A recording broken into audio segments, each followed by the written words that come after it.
Hi viewers, like, share, comment and subscribe my channel इसके Ghaus Pasha Hindi learning YouTube channel. बच्चों, आज मैं आपके लिए 9वीं कक्षा का 9वां पाठ रमज़ान निबंध पाठ को लेकर आपके सामने आया हूँ। चलो बच्चों, पहले उन्मुखीकरण देखिए, चित्र को ध्यान से देखिए, निम्न प्रश्नों के उत्तर दीजिए। पहला प्रश्न, चित्र में क्या दिखाई दे रहा है? हाँ, चित्र में दो लड़के वे बड़ी खुशी से एक दूसरे को गले मिल रहे हैं। दूसरा प्रश्न, देश के विकास के लिए एकता का क्या महत्व है? हाँ, सही कहा। देश में अनेक धर्म, जाति और संप्रदायों के लोग रहते हैं। उन सब में एकता की भावना अवश्य होनी चाहिए। एकता की भावना से सभी लोग मिलजुल कर बिना किसी भेदभाव के प्रेम से रह सकते हैं। भाईचारे की भावना बढ़ती है। तीसरा प्रश्न, हम धार्मिक सद्भावना कैसे बढ़ा सकते हैं? हाँ, विविध धर्मों के त्योहारों को मानकर विविध धर्मों वालों से मिलजुल कर रहते हैं। भाईचारे और स्नेह के द्वारा धार्मिक सद्भावना को हम बढ़ा सकते हैं। तो बच्चों, पाठ का उद्देश्य, ये पाठ कौन से उद्देश्य दिया गया है? हाँ, पाठ निबंध पाठ है। निबंध यानी इस पाठ से छात्रों को निबंध की जानकारी के साथ निबंध लेखन का अभ्यास करना। ఈ పాఠం వ్యాసం విద్యార్థులు వ్యాసం యొక్క ప్రక్రియను తెలుసుకొని వ్యాసం రాయుటకు ప్రయత్నించుట। त्योहार मानवता का संदेश देता है। इस पाठ के द्वारा संस्कृति और सद्भावना का विकास करना। పండుగలు మానవత్వపు సందేశం ఇచ్చుచున్నవి। ఈ పాఠం ద్వారా విద్యార్థులలో संस्कृति सद्भावनను विकसिंपजेयाले। पाठ को देखिए बच्चों। भारत प्राचीन और विशाल देश है। यहाँ अनेक धर्मों व जातियों के लोग रहते हैं। भारत कैसा देश है? प्राचीन और विशाल देश है, और यहाँ अनेक धर्मों के लोग, जाति के लोग भी रहते हैं। భారత దేశం ప్రాచీనమైన మరియు విశాలమైన దేశం। ఇక్కడ అనేక మతముల వారు, కులముల వారు ప్రజలు నివసిస్తూ ఉంటారు। सभी धर्मों के लोग विविध प्रकार से उत्सव व त्योहार मनाते हैं। అన్ని మతాల ప్రజలు అనేక రకముల ఉత్సవములు, పండుగలు జరుపుకుంటారు। ये त्योहार समाज में खुशी और सजगता लाते हैं। क्या लाते हैं? समाज में त्योहार खुशी और सजगता लाते हैं। ఈ పండుగలు సమాజంలో సంతోషం, చైతన్యం తీసుకొని వస్తాయి। ये भारतीय संस्कृति की शोभा में चार चांद लगाते हैं। ये यानी त्योहार भारतीय संस्कृति की शोभा को और भी सौंदर्य कर देते हैं। चार चांद लगाना यह मुहावरा है। इसका अर्थ सौंदर्य को बढ़ाना। ఈ పండుగలు భారతీయ సంస్కృతి గొప్పతనాన్ని పెంపొందింపజేస్తున్నాయి। ऐसे ही महत्वपूर्ण त्योहारों में से ईद उल फितर भी एक है। इसे रमज़ान भी कहते हैं। ఇటువంటి గొప్పవైన పండుగలలో ఈద్ ఉల్ ఫితర్ కూడా ఒకటి। దీన్ని రంజాన్ అని కూడా అంటారు। रमज़ान इस्लाम धर्म का प्रमुख त्योहार है। वास्तव में रमज़ान इस्लाम धर्म के 9वें महीने का नाम है।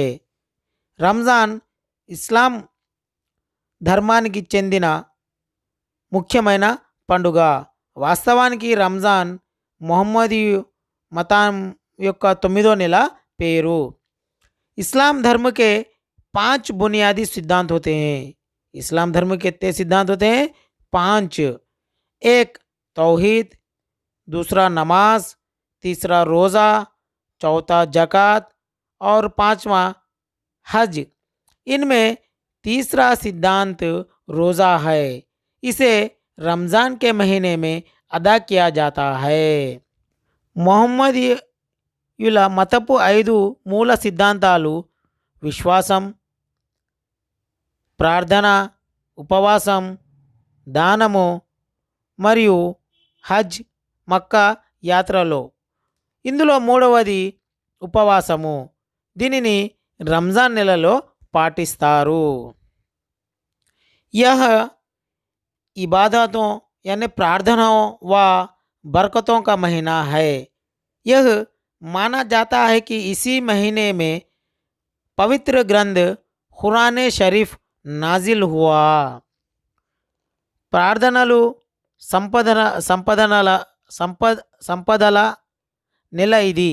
ఈ నెలలోనే పవిత్ర ఖురాన్ షరీఫ్ అవతరింపబడిందని విశ్వసించబడుతుంది. इस्लामी महीना चांद के निकलने से शुरू होता है। हाँ, इस्लाम का महीना कब शुरू होता है? चांद निकलने से। रमज़ान का चांद निकलने पर इसकी सूचना विविध प्रकार से दी जाती है। ఇస్లామీ నెల చంద్రుడు అంటే నిలవంక కనబడడంతో ఆరంభము అవుతుంది. రంజాన్ చంద్రుడు కనిపించగానే దీని సమాచారం అనేక రకములుగా ఇవ్వబడుతుంది.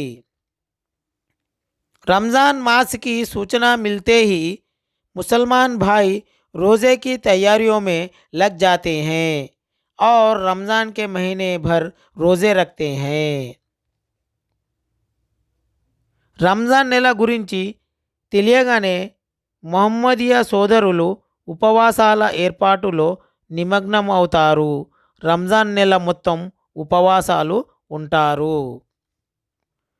रोज़ा यानी उपवास।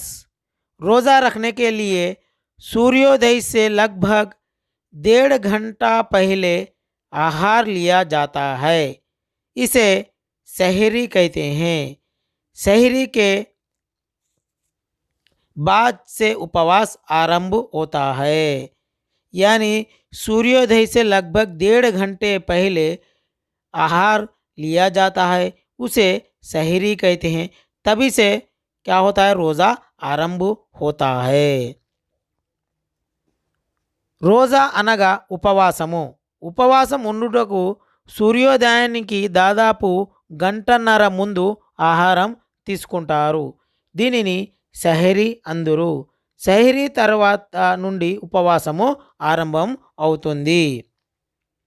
उपवास में पानी तक पीना मना है। इस तरह रोज़ा रखकर दैनिक कार्य करते हुए मन को अल्लाह की इबादत में लगाना रमज़ान का मुख्य उद्देश्य है। यानी रोज़ा उपवास रखते हुए क्या करना? दैनिक कार्य को करते हुए हमारे मन को अल्लाह की इबादत यानी प्रार्थनों में लगाना चाहिए। ఉపవాసం ఉన్నప్పుడు నీరు త్రాగుట కూడా నిషేధం. ఈ విధంగా ఉపవాసం ఉండి దైనందిన కార్యక్రమాలు చేస్తూ మనసును అల్లా యందు నిమగ్నం చేయడం రంజాన్ యొక్క ముఖ్య ఉద్దేశం. रोज़ा रखने से मनुष्य स्वस्थ व सुस्त बन रहता है। ఉపవాసం వలన మనిషి ఆరోగ్యవంతుడుగాను చురుకుగాను ఉంటాడు. और उसमें आत्म संयम, आत्म नियंत्रण, आत्मविश्वास, आत्म अनुशासन आदि गुण विकसित होते हैं। మరియు అతనిలో ఆత్మ నిగ్రహము, ఆత్మ నియంత్రణ, ఆత్మవిశ్వాసము, స్వయం క్రమశిక్షణ మొదలగు గుణములు వికసిస్తాయి. जिससे मानवता व सामाजिकता की भावनाएं बढ़ती है। अपने कर्तव्यों का बोध होता है। దీనితో సామాజిక జాగృతి కలుగుతుంది, తన కర్తవ్యముల గురించి తెలుస్తుంది. गरीबों के दुख दर्दों का अनुभव किया जाता है और उनकी सहायता की जाती है. పేదవారి దుఃఖం బాధలు తెలిసి వారికి సహాయము చేస్తారు. बच्चों, शेष भाग को अगली कक्षा में पढ़ेंगे. अब हम इस పాఠ से సంబంధిత कुछ ప్రశ్నో पर చర్చా करेंगे. పిల్లలు మిగిలిన భాగాన్ని వచ్చే భాగంలో నేర్చుకుందాం. ఇప్పుడు ఈ పాఠానికి సంబంధించిన ప్రశ్న జవాబులను చూద్దాం. पहला प्रश्न, रमज़ान का त्यौहार विश्व कल्याण की भावना बढ़ाने में सहायक है, कैसे?